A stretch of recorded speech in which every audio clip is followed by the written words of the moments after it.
Welcome to the very first episode of The Digital Stage. I'm your host, and we're kicking off a brand new series dedicated to the intersection of the spotlight and the silicon chip. And I'm so excited to be here. We're talking about a revolution that isn't just happening in tech labs. It's happening right now in our theaters, dance studios, and concert halls. There's a lot of talk about AI replacing people, but in the performing arts, we're seeing the opposite. We're seeing a new era of human plus creativity. It's about tools that don't take the stage, but rather hold the mirror up to nature in ways we never thought possible.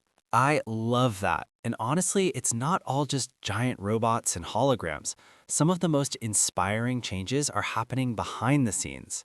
Think about the invisible side of the arts, the admin and the logistics. Right. Small companies are already using AI agents to draft grant applications that used to take weeks. They're using it to optimize tour routing to save on fuel and time. Which is a total game changer. If you're a small troupe, saving 10 hours a week on paperwork means 10 more hours in the rehearsal room. It's technology giving us back our humanity. But let's step onto the stage itself. Have you seen what's happening with neural script analysis? It's fascinating. Imagine a director feeding a 90-page script into a model, and it produces a heat map of emotional intensity. It's not telling you how to direct, but it's highlighting where the rhythm might be dragging. It's like having a dramaturg that lives in your pocket. And for the movers and dancers, the barriers to entry are crumbling.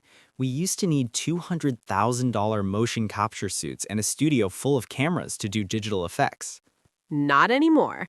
Now, a dancer can use a standard webcam or even a phone. They can capture their movement and project a digital ghost or a trail of light onto the backdrop in real time. It's democratizing high-end production. Suddenly, a local community theater can have the visual punch of a Broadway blockbuster. It's a bit of a Wild West moment, though, isn't it? I've talked to many performers who feel a sense of tech tension. They're worried the soul of the performance might get lost in the data. And that's a valid fear. This is a massive shift. But the history of the arts is a history of technology. From the invention of the electric light bulb to the first floor mics, every new tool felt unnatural at first. That's a great point. The soul doesn't come from the light bulb, it comes from the actor standing in the light. AI is just a new type of spotlight. It's here to help us see our stories in high definition. Exactly. And as we move through this series, we're going to show you how. We'll talk about AI-generated soundscapes that actually listen to the actors and change the music based on their pitch. And we'll look at generative set design, where the scenery itself is printed using sustainable materials based on AI-optimized structures that are lighter and stronger than wood. The potential for accessibility is what gets me. Imagine a live performance where AI provides real-time descriptive audio for the visually impaired, or instant sign language avatars for the deaf, perfectly synced to the actor's cadence.